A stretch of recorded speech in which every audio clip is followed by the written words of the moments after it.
Hello and welcome back to another gas walkthrough. Today we're looking at two puzzles of mine.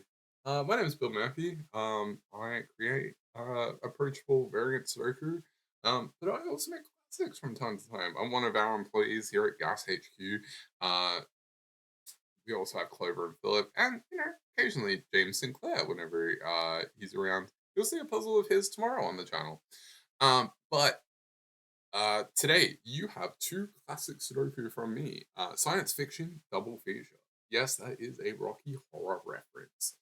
Um, I have a thing where if I don't know who started naming puzzles. Um, they're all just Sudoku. But the thing that stuck in my brain was as soon as I just started naming them after whatever song I was listening to. Eventually, I came to the thing of when I started posting two classic Sudoku in a day. I was like, uh, eventually, I was like, "Ooh, any song with a title in it, with a slash in its title, you can spread that across two puzzles." I felt like a genius. So I will be solving not one but two classic Sudoku. So this one is science fiction, and this one is double feature. Um, so you can find the links to both of these puzzles in the description, and you will also be able to find a hat time. Two hats is for a very fast time. One hat is for a pretty fast time, and everyone gets a dinosaur. We love you all equally. Mwah. Um, but that being said, let's get into it. So, if you're an alien from a completely different planet and have never seen Sudoku before, all you need to know: put the digits 1 to 9, once each, in every box, row, and column. That's it. So we get into it. Good. So, these two puzzles came around because I really wanted to.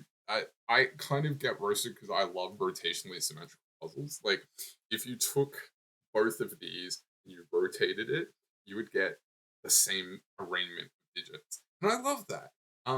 You can use a thing called GSP, which involves like the rotation of different digits, and having them sort of map homomorphism if you're a math graduate for some reason. I don't know why you'd inflict that upon yourself. But I kind of get roasted a little bit for like my reliance on using GSP to make really pretty puzzles. I don't need GSP, but I wanted to set using it anyway. But this is just me proving to you all I can set without it. It's fine. So let's get into it. So you can do most of this using singles, but I kind of want to show you the setup. So this here is 789. I'm gonna take the 8 out of there. Uh, but this is 1, 2, and 3. 1 can't go here. 1 can't go in these two cells. Oh, it can't go in those two cells. So that's a 1. 3 must go there. 7, 8, 9 down here has to be 4, 5, 6, meaning this has to be 1, 2, 3. So this is 1, this is 2, and that's sorry, other way around. That's 3, that's 2. And now we need to place 7, 8, and 9 in these cells. This 9 tells us which way around this goes. So that's 9, that's 8, that's 7. And that helps us unravel the ones at the top. That's 9, that's 7, that's 8. 7 over here tells us which way around these go. Oh, Lord help me, I've become Simon Anthony. Oh, what a nightmare. 2 and 6 go in there. You can tell him I said that. All right, 1, 5, and 9 to go there. 9 and 3 down here. Put a 5 in this cell because the only possible options were 3, 5, and 9. 4 still must go in there. This is 2. And if you're like, Bill, you set this. How do you not remember? I'm like, man, I set this like 3 weeks ago. I have puzzles that I'm trying to remember how I set. I'm like, Jesus. I have a classic that's nearly a year old, and I haven't posted it yet. I don't know what I'm gonna do with it. But anyway, this is how you start the puzzle anyway. All right, so we can do some that we can do some damage. All right, so where does 1 go? Let's do some ones. 1 goes there. 1 goes there. 2. Where does 2 go? Do I know anything about 2s? Oh, let's do this. So, one of the strategies that you should always use with classic Sudoku is can you, when you're scanning for digits, always look where you reckon you're going to get the most information. So, if you spot a row or a column that's got like 6 digits in it, check and see if you can put the last one or more digits in it. Here you can, because where does 4 go in this row? Well, in that column, so 4 must go here. And now once we got a 4 there, 4 must go here.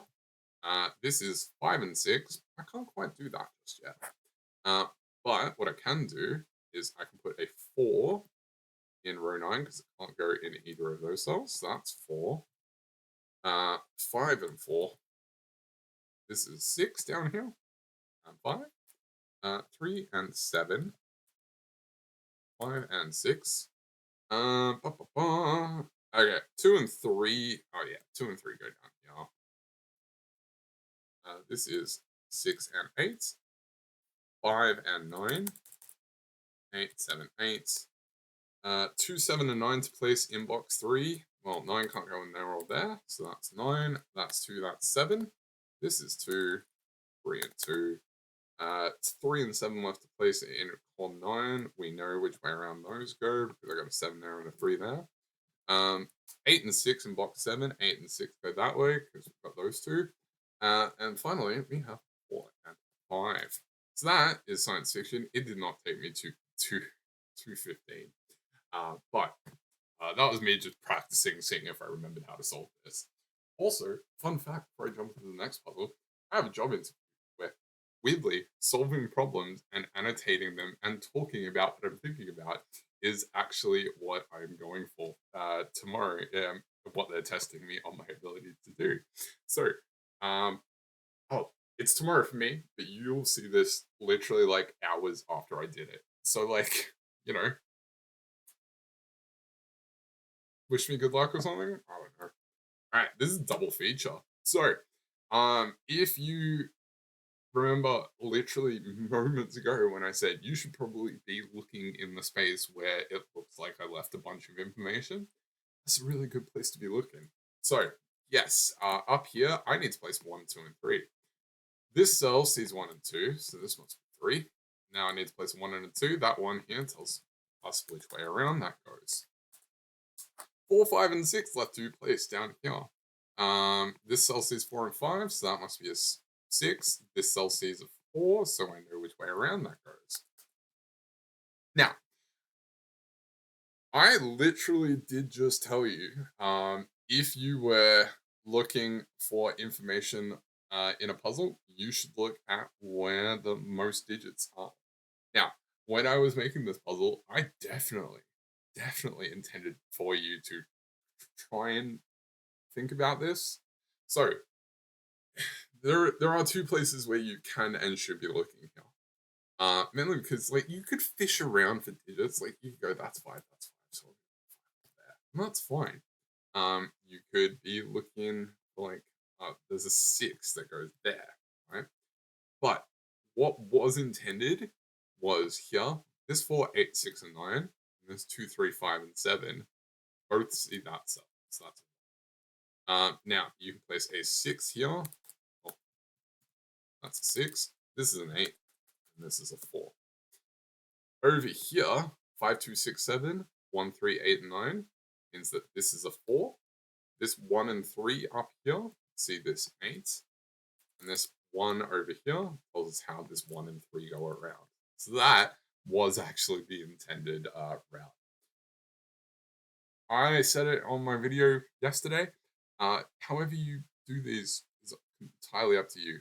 We respect all solvers. All right, let's get into it. I got places to be. So 4 and 4 tell us that this 4 that can't be 4 and that can't be 4. So this must be 4. This cell sees a 7 over here, so this is 3 and that is 7. I'm going to keep going up here because I've just spotted a absolute tidal wave of digits. That's 7 and 9. This must be 3 and 8. Now, let's go down here. Where does 1 go in column 3?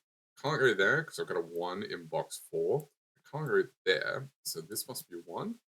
3 and 8 meaning this can't be anything but 6. And the 8 over here tells us that this must be 8 and that must be 3. 5 over here goes like that. This is 7 and 2. 6 and 2. 9, 4 and 5. This is 5 and 7. So 7 tells us that this is 5, that's 7. This is 4 and 5. 1, 2, and 9 go around like that. Alright. 1, 3, 4, and 9 left to place. Well, this cell can't have 4, that cell can't have 4, so this must be 4. 2, 8, and 9. Oh, 1, 2, and 7. That's 7. There we go. That's a digit. 6 and 9. Oh, let's put a 6 and a 9 like that. 7 and 9. Those two go like that because we have a 6 there. 2, 7, and 8. That's an 8. That's 2. That's a 7. These are the digits that I spotted to make that work. And now finally in column 3, in column 5, I have to place a 3 and an 8. 8 tells us which way around. That's 3, that's 8, that's 3. 9, 2, and we're just finishing this off. Well, wherever you are in the world, I hope you had an amazing day. This has been Science Fiction Double Feature by Bill. That's me. Let's say that. That's me. I hope you had a lovely time. Wherever you are, have a wonderful day. Spread some kindness. Drop a like, whatever, And I will catch you next time. Cheers.